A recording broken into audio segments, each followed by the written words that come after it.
I think that one of the things that has caused a backlash, and I don't recommend this, but I had to do it for my research on my book, the Manosphere online, the Manosphere online. The Manosphere online is full of furious, angry men who hate women. It's misogyny on steroids. And it's partly a reaction to what they perceive to be the man-hating feminists.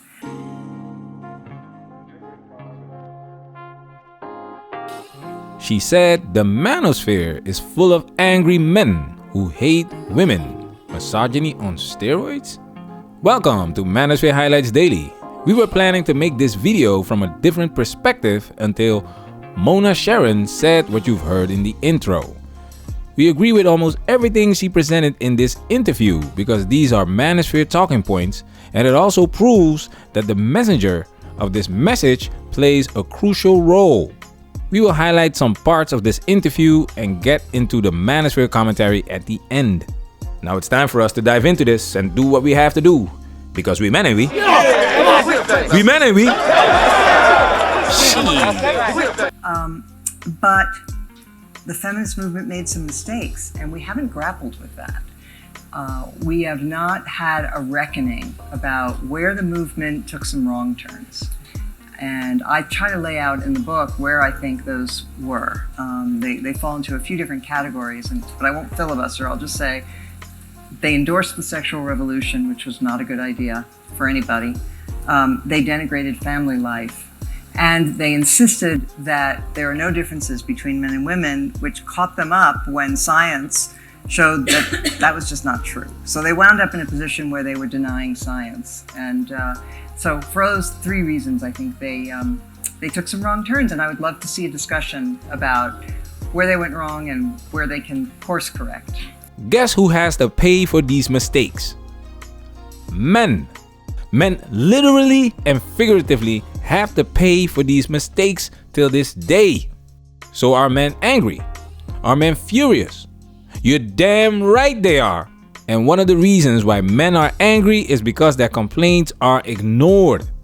Our voices are not heard. That's why this discussion took place online in male spaces. And when women visited these male spaces, they couldn't believe what they were hearing. They couldn't understand where this was coming from. So now we hate women. I call bullshit. It's not hate, it's indifference. I'll come back to this later. She mentions that natural differences between men and women are supported by science, and these fembots did not want to hear it. And that's the foolishness we have to deal with in modern society. Being canceled for speaking the truth. Let's take it a step further. Why do you think that women are less happy today, according to these surveys, than they were before most of the second wave and third wave feminist ideas took hold? Yeah, so there are a number of surveys, including the General Social Survey, which is the biggest and most comprehensive and asks Americans a lot of questions about their subjective happiness. And it's been notable that since 1972, women have reported declining happiness every single year, and men have reported slightly increasing happiness, so that they've switched places. Whereas in the past, women were a little happier than men. Now they're less happy. Now, we can't, who knows? I mean, it's impossible to say what causes something so broad. But I do speculate in the book that when you consider what women are like, and how nature made us, and also the things that we see. So women are, for example, much more likely to be risk averse than men. Like investment advisors know that if they have a couple, that the husband's going to be more comfortable with taking a slightly riskier bet, and the wife is going to be like, I'm not so sure. So together they make a nice balance. This is a talking point in the Manosphere. Women's decline in happiness. Men are affected by this, and they are looking for answers. We made a video called Women Explain Why Modern Women Are Unhappy. It's not a coincidence, because modern women are not doing what they were made for. And these unhappy women are not pleasant to be around. Why do you think the Manosphere is growing? The majority of women are low quality, and it's supported with surveys, polls, YouTube videos, TikTok videos, you name it. But when we talk about it, we hate women. Let's take it a step further.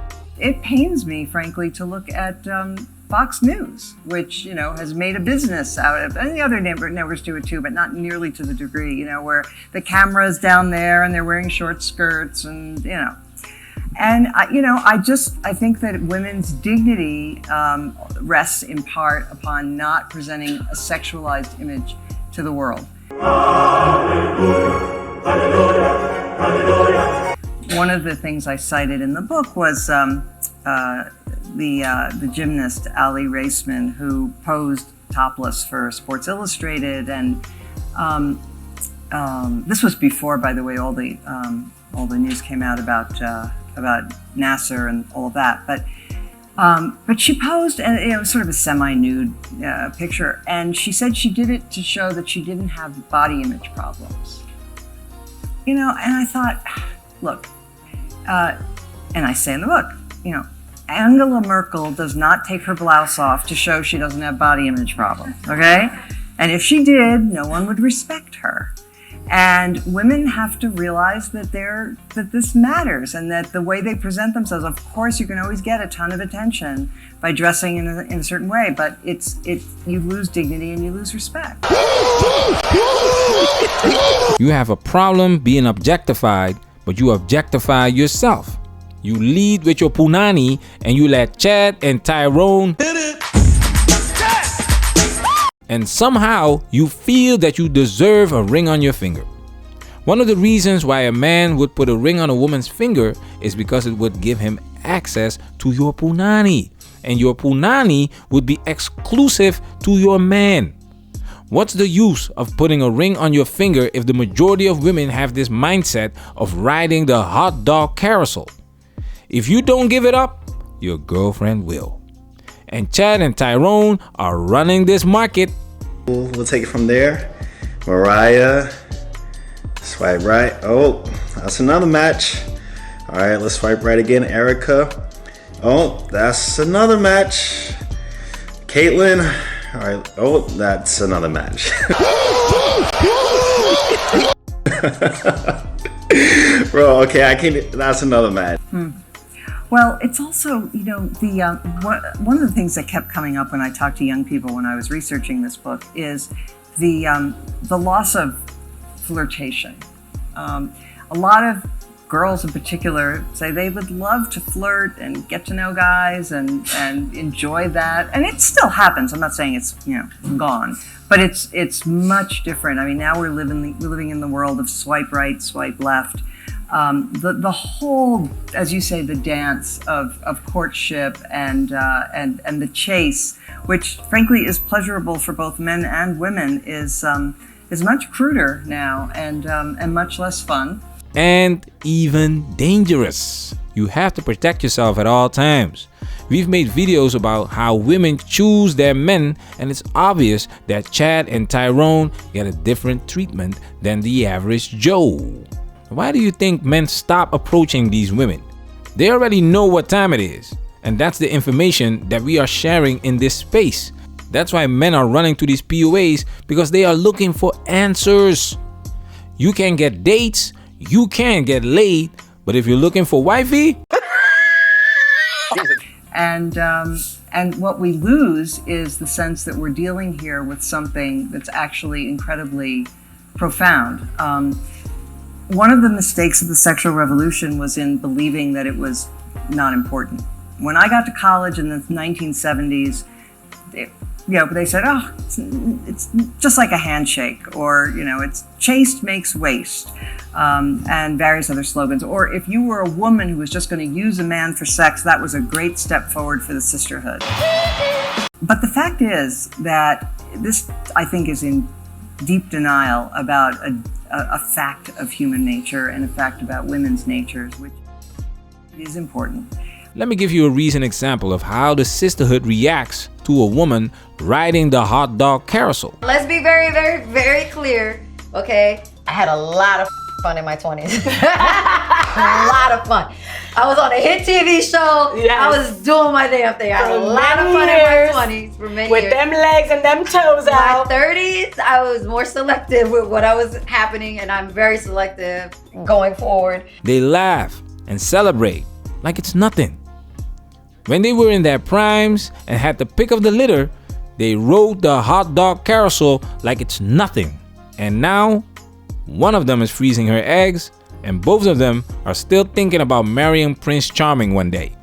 And when we explain why a high-value man would not date these over-the-hill women, we are women haters. So now let's go into her Manosphere comment. Of sort of resentment or dissatisfaction, and do you think that there's maybe a parallel there with the worst instincts of men? Different, but both kind of dark sides of human nature. Well, I do think that feminists, in their hostility to men and in their willingness to tar all men as a problem. So, for example, on most college campuses now, you will hear the phrase "toxic masculinity." This is thought to be the way to deal with and sexual. Is that we have to sort of bleach this out of men's natures, and if we can do that, then. Well, of course, what does that say to men? It says that there's something toxic about being a male. And, instead of saying, most of you are great people, and we know that, but a few are bad, and here are the things that we consider bad, and, that's what they are. But just to call it toxic masculinity, it just embitters relations between the sexes. Exactly. So calling the Manosphere women haters is doing the same thing. I'll be right back. I think that one of the things that has caused a backlash, and I don't recommend this, but I had to do it for my research on my book, the Manosphere online is full of furious, angry men who hate women. It's misogyny on steroids. And it's partly a reaction to what they perceive to be the man-hating feminists. There are different factions, different philosophies within this sphere. And she talks about doing research for her book. And this is the statement that she makes. And it's disappointing. When you go online and look for the definition of the Manosphere, a lot of negative articles appear. If that's the foundation of your research, it's not credible. Cassie J started just like that before she made her Red Pill documentary. She went out and interviewed many people, and her documentary came out great because it was unbiased. She was objective. She was professional. You have to understand, you are in a male space. We have women leaving comments on our videos and it lacks substance. It's okay to disagree with what is presented to you, but comments like "who hurt you" or "not all women are like that" are not gonna cut it. And stay on topic. This is a channel for men, and women are welcome to watch, and the smart ones do. Our voices need to be heard. That's why power to all of you guys for participating in this space, because without you guys, there is no Manosphere. Of course, you have men out there that hate women, but it's not the majority. They may have a personal problem with the women who took half of their money, took away their children, falsely accused them of rape, cheated on them, etc. But to hate women in general? Nah. It's indifference. The juice is not worth the squeeze. There are no benefits for men to get married.